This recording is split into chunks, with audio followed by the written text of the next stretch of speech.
Welcome to She Is Your Neighbor, a show where we discuss the realities and complexities of domestic violence.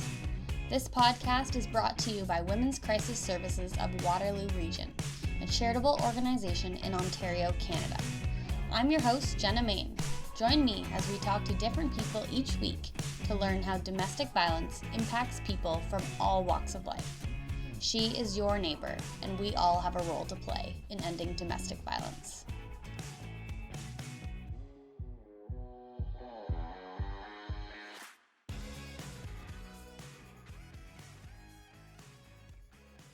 This episode is called Breaking the Cycle of Intergenerational Trauma with Serena Wesley. Serena works at the Healing of the Seven Generations in Waterloo Region as a program manager and bail supervisor. In this episode, Serena shares her personal experience with domestic violence and how it led to the tragic loss of her mother's life when Serena was only 9 years old. She was taken into care through the foster care system, and over the years, Serena has continued to learn more about her Indigenous roots, which led her into the work that she is doing today. This episode is part of a special She Is Your Neighbor series called Empowering Indigenous Women. In this series, we are celebrating strong Indigenous women moving beyond violence while exploring the impact that gender-based violence has on Indigenous communities. I am so grateful to Serena for sharing her story with us and honoring her mom by doing so.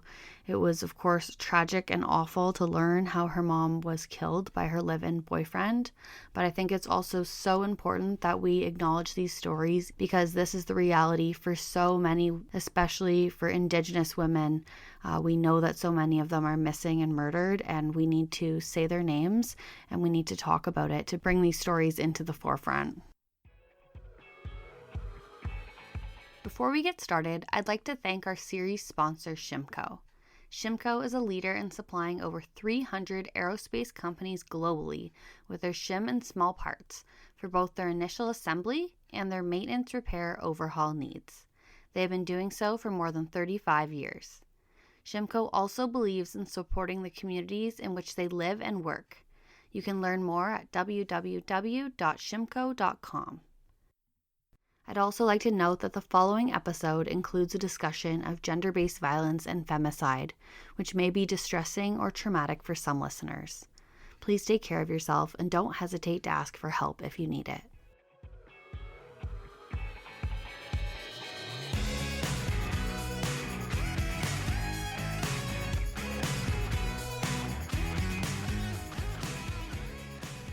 Hi, Serena. Thank you so much for being here today.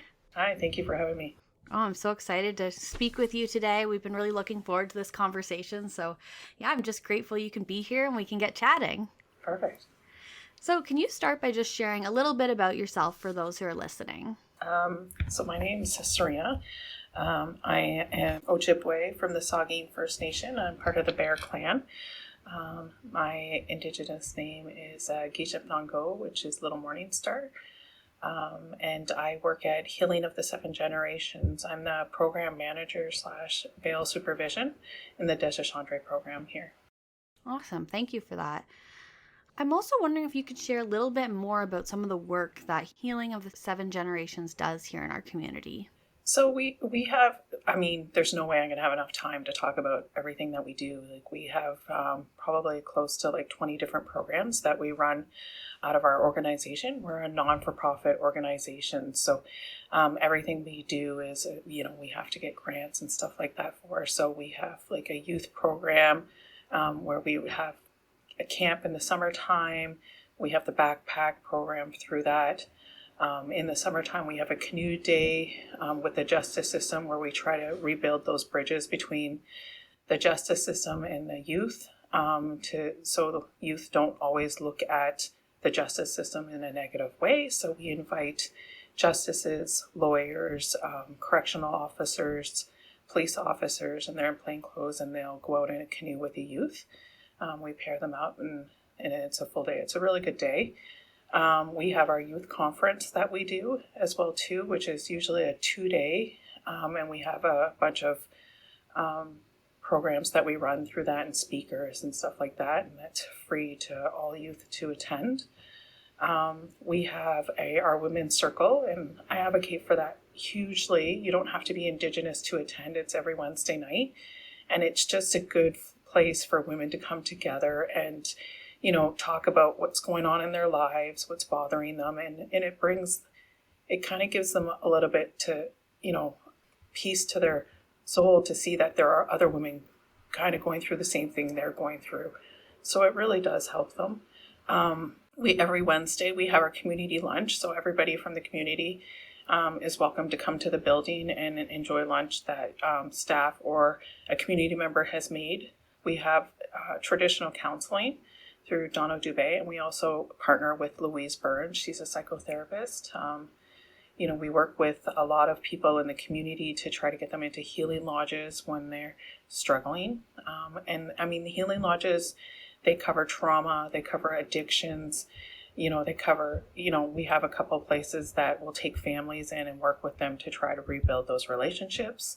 We really do try to advocate for our healing lodges because we find that the mainstream doesn't really work for our people, where the healing lodges, they try to work on what broke you and giving you those skills to be able to move forward and to possibly, work on your healing journey.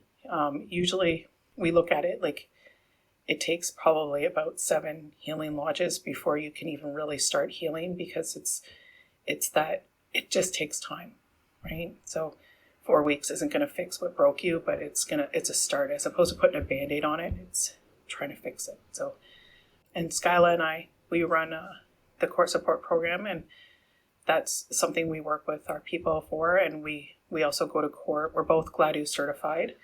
So we write a lot of GLADU letters to try to support our people and try to get them out on bail into our bail program if we can, if they fall into our what we need them to have to come into it. Because we're not, we get no government funding through that.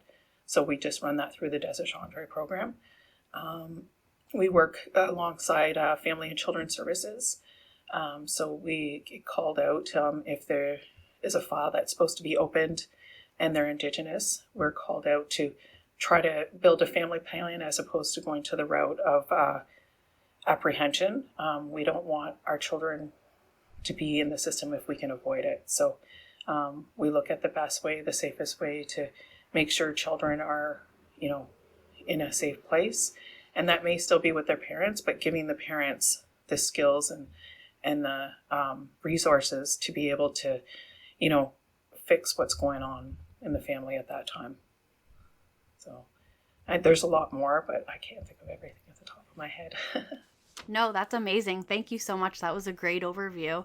Yeah, there's a few things that stuck out to me there. Your work with Family and Children's Services, I've heard a bit about.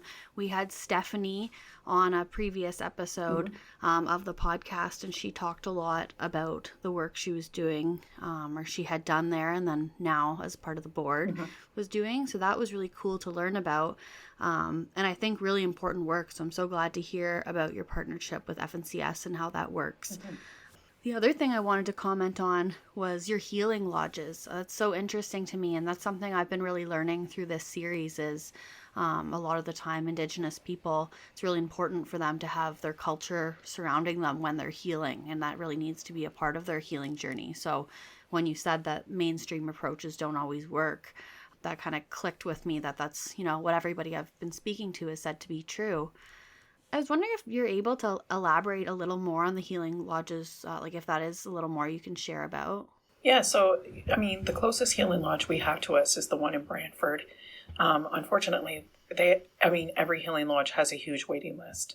So generally when we're sending people to healing lodges, it's far away. It's 5 or more hours away. We do have a youth one in London, but these places, you go there, they focus on what you need to work on, but they also focus on the cultural part of it. So, you may go there and you may get your Indigenous name. You may learn how to make a ribbon shirt or a ribbon skirt. You get to learn those stories. You get to meet with elders. You get to learn, how we did things and how we walk in a good way and how our culture does that. Because we have so many people that come into our building that know nothing about who they are because they were either part of the, residential school system, or they were part of the 60s scoop and just knew they were Indigenous but knew nothing about it. And they really, find that missing piece of themselves when they can start getting back into culture and just finding that piece that's always been missing. And they didn't know was missing. They didn't know that's what was kind of missing from their life. Learning about our medicines. Why do we smudge, every day? Why do we, do sweat lodges? Why do we do ceremonies? Like what they mean, and, our stories and stuff like that. It's just, it is healing, is a part of the healing. And, Healing of the Seven Generations tries to, we try to help as best we can. We won't do the work for people, but we will help you walk your journey. Yeah, I love that. And I could see why you would feel like you have a missing part of you, and why that would be so empowering once you kind of get that piece back and realize what it means to you and your story. So I think that's really cool. It's too bad to hear that the healing lodges are so far away, though, and difficult to access with the waiting list, because it sounds like having those more accessible would definitely be a good thing. Oh, yes. Yes, it would be. I also wanted to ask you about yourself and your personal story. I know we've talked a little about this, but I wonder if you'd be willing to share a little bit about yourself personally and your story. So my mom raised me here in Kitchener. She, I didn't find out until the 215 fire, but she attended day school, and my grandparents went to the Spanish residential school. I had no idea. My mom was murdered when I was 9 years old by her live-in boyfriend at the time. And, I've always known I was Indigenous. Like, I've been status since I was younger. I always thought I knew about my culture. And during the 215, just being here at Healing of the Seven Generations, I was a firekeeper and became close with the staff here. And they told me to apply, and I did. And I was able to get a job here. And just coming in and continuing to learn about like ceremonies and the stories, I came to realize how much I didn't know about my culture. And I thrive in learning about it. Anything I can learn, I try to, share it with people and bring it forward. And, my mom always said she never wanted me to have her life. That's why she raised us here in Kitchener. And I never understood that until the 215. When Serena mentions the 215, she's referring to the 215 children who were found buried at a former BC residential school in 2021. The 215 fire references the sacred fire and car procession that took place in Winnipeg and in other cities across the country to commemorate the 215 children who were found buried at the school site. Because, she went to day school and the last one closed in 96. Well, I was born in 77, so I potentially could have went to a day school, so I'm thinking she was trying to protect me from that, and she didn't want me to have the life that she had while she had it. So, I'm thankful she did that for me. But, we were in the foster system for a tiny bit, and we went to live with family. But we were in an abusive situation after my mom died with a family member, and then we went to the foster system, and then another family member took us, and that's where we were raised. So yeah. Thank you for sharing that. I'm sure it's difficult to talk about even all these years later, but I do really appreciate it. I was wondering if, for any listeners who aren't familiar with it, could you elaborate on what a day school is?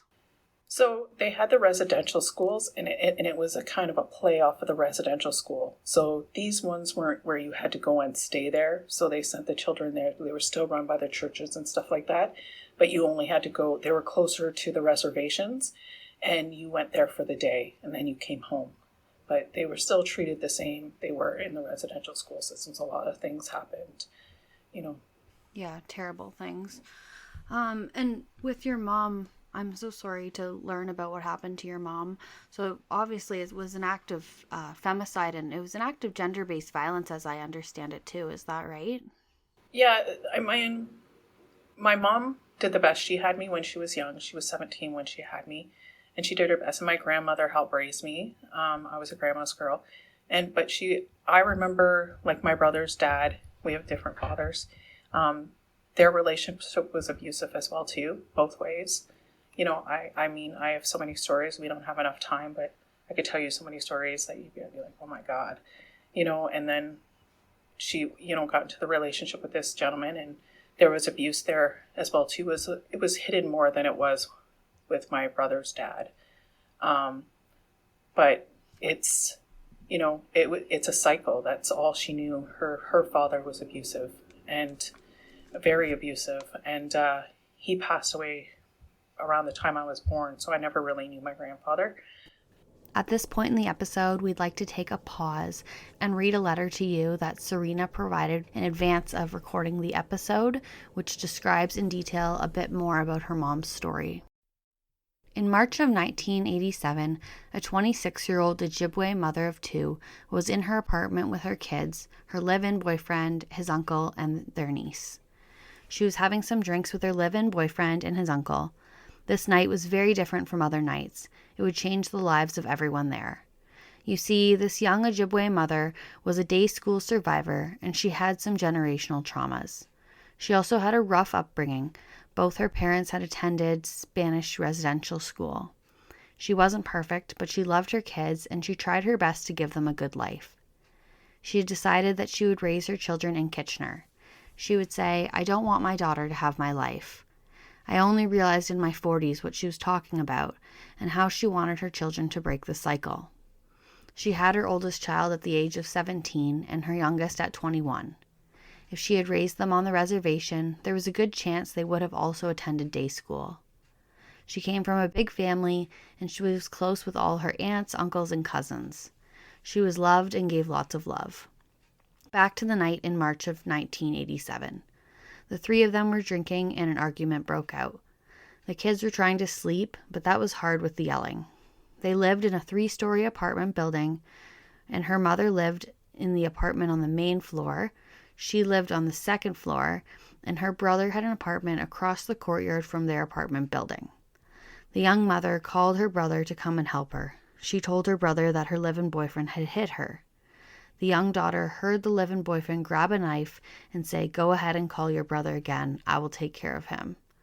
The young daughter snuck into the other bedroom and called her uncle and told him what the boyfriend had said. Her uncle came over and took the 3 kids down to their grandmother's. Little did the young daughter and son know that this would be the last time they would see their mother. During the night, the drinking continued, and so did the arguing. The young mother went into the bathroom, and when she walked out, the boyfriend stabbed her and took her life from her and took a mom away from the babies.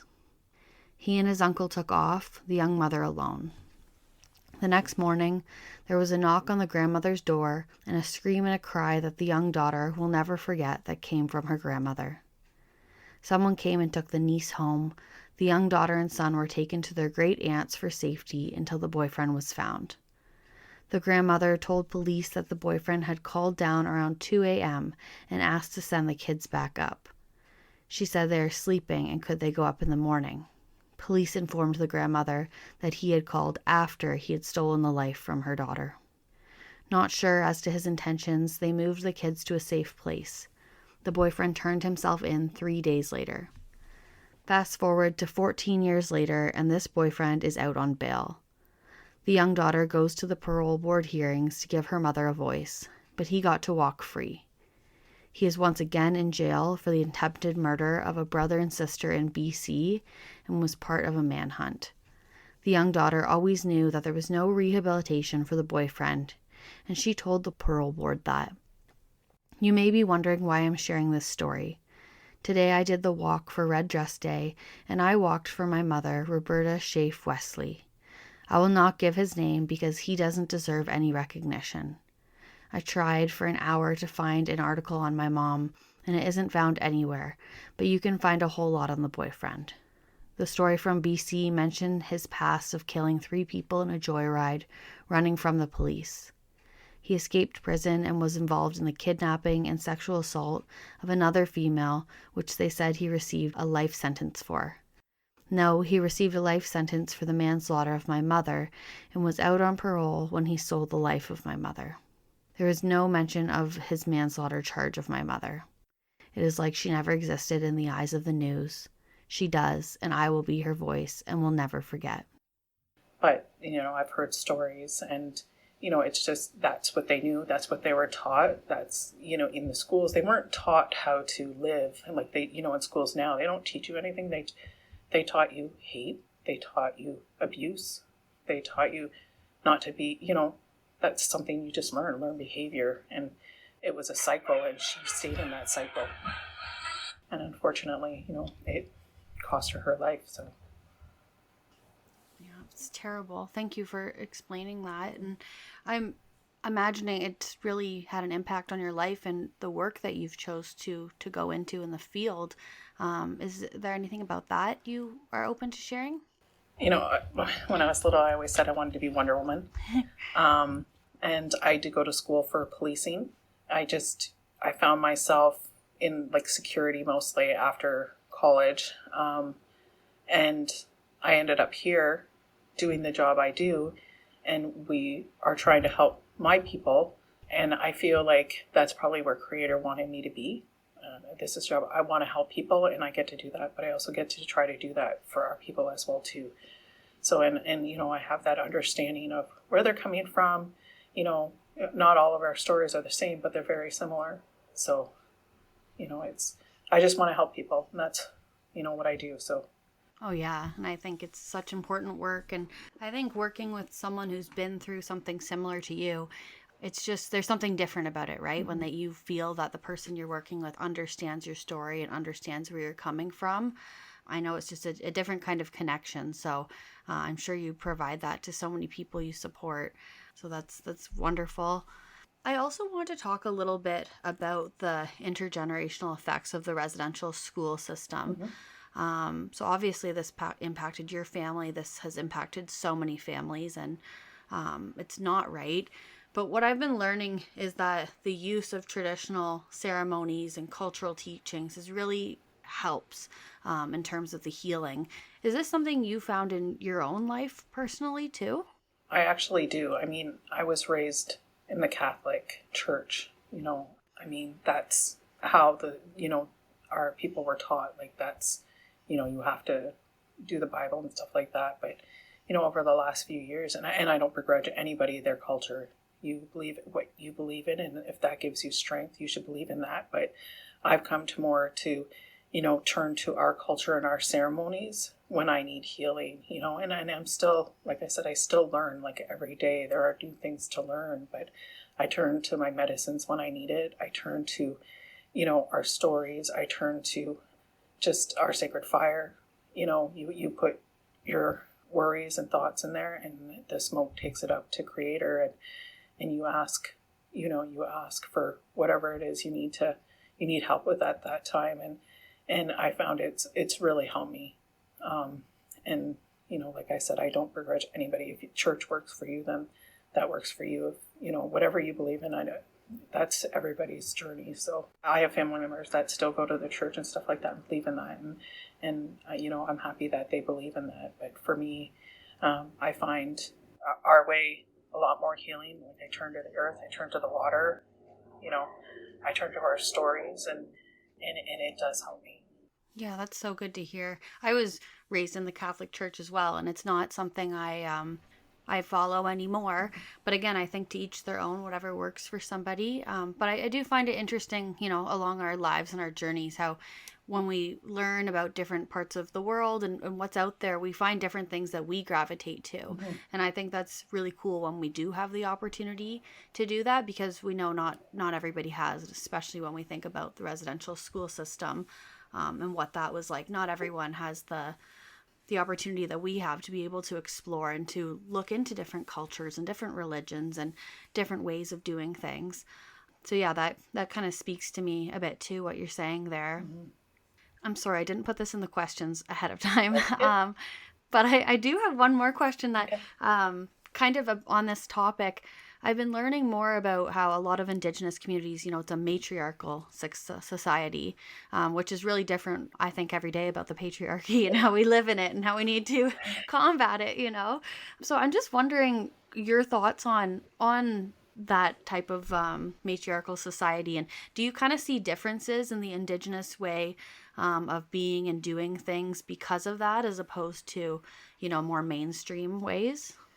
Yeah, I mean, I've learned a little bit about other cultures and my nation as well too, and it's we never. I mean, you always say you have a chief, right? But there was also the women were also in charge as well too, right? So you can't have one without the other, and you relied on your people of your community to come together and support each other and take care of each other. We never turned our backs on anyone unless, not to say some people probably were exercised from certain communities, but it had to be serious and you just didn't think you could help them. And it was a safety concern for the rest of the community. But, you got to love whoever you wanted to love. You're just a human being. Nobody, looked at you different. And if, you loved whoever you loved and, you were a part of that community. We built each other up. We never knocked each other down. If someone was out hunting and they did really well, they would share that with the community, especially the people that maybe didn't have such a good time in their hunting. And I think really everybody should just get back to that. I find we're always trying to tear each other down, and that's a colonial way of thinking. Why not try to build each other up as a community and help each other, as opposed to, turning your back or giving a dirty look or, giving your judgments. We have no right to judge anybody because we don't know what they're going through. We don't know their story. It's just trying to help people. Yeah, I agree. And I think it makes me think of your women's circle that you have too. I really liked the concept of that. And I know you said it was open to all, but is it for women who are going through something in particular, or is it No, really open? everybody's welcome to come. We have some people that come every week. We have some people that just come when they need it. We do have women from Grand Valley. They come to they have guards that bring them and they attend as well too. So, it's a safe place for people to be able to come to, talk about what's going on in their lives, bad or good, and then you eat and then we drum, sing some songs, and then we close off the night. So, it's very healing, even if you don't need the healing. Yeah, and I agree with you. I feel like we do need to get back to, those community approaches to everything, but especially to healing. Because I think it's one thing to try and heal on your own, but when you feel you're with a group of people who've been through something you've been through, it can be a little more powerful, I think, and easier to heal knowing there's other people you can lean on and you don't have it all on your own back. And it's not all your own struggle. It's something that other people are carrying too. Sometimes there's something comforting in that, I find. Yeah, it's just knowing you're not alone, right? Like you're not alone in the fight or the walk, but you have to take those steps too, or want to take those steps. And we're here. We're here to help, and that's what we want to do in this building. So, yeah. I also wanted to ask you, as a professional working in the social services, but also from your own experience as well, how do you think domestic violence and gender-based violence impacts Indigenous communities different than other communities? In the communities itself, like in our community, we have it a lot, and it seems like it's not taken as seriously as it would be if you were non-Indigenous. We have a lot of family members that they may not be with an Indigenous partner, and I find that their charges or their protection isn't taken as serious as maybe someone that's non-Indigenous, and we see it all the time. Like we have a lot of people and they think it's okay, that's the norm, because that's what we were taught, right? We weren't taught any different. So you're in an abusive relationship, you stay because you think this is how my family was, this is how I am. And we're all learning that no, that's not the way, and we're trying to help them get out of those situations, try to avoid sex trafficking and try to teach them that no, that's not normal. You're better than that. You're a better person than that. You deserve better than that. And that's where it comes down to. We try to fix what's broken them, not put a Band-Aid on it. But it takes tiny steps and it takes a long time for that healing. So it's something, and that's why we've been here for over 20 years. and we'll continue to be here. Yeah. And I know with the programs, I know you have so many programs at Healing of the Seven Generations, but for your programs, like for example, the youth program, or when you go to the lodges, is there a time limit? I know you said like with the lodges, you might need 7 sessions before you even start to get into a rhythm of it and start to begin that healing process. So I'm curious if your programs generally have a time limit or if they just follow a person's journey. So a place like Rainbow Lodge, they're 4-week sessions. So it's residential. So they would go there for 4 weeks, and then they would come back, and we'd have to either reapply for them potentially to go back there or to go to another healing lodge. And we have sent a few of our people to more than one different healing lodge because they all have their skills and they work on different things and different parts of culture. And I think it just gives that new, fresh, you're not on repeats. It's a whole different program. So I feel like it helps and it give you that little bit more skills and coping mechanisms to be able to try to help yourself move forward. So yeah, it's a process. Like the applications are a process. You need to get medical. You need to get, there's questionnaires and you got to get them filled out, and then we got to get them sent in, and there's an interview process. And like I said, there's waiting lists, and it's trying to find the right fit for each person to go to certain places, and while, keeping in mind their traumas and stuff like that. So yeah, that makes sense. When I think about your programs too, I just think how you have such a variety of programs, just so wonderful. And one of the new ones is the childcare center that recently opened in the region. Mm-hmm. I have a 2-year-old daughter, so I get all the emails about the different daycare centers, and I got the email that one was opening, and I thought, oh, this is so cool.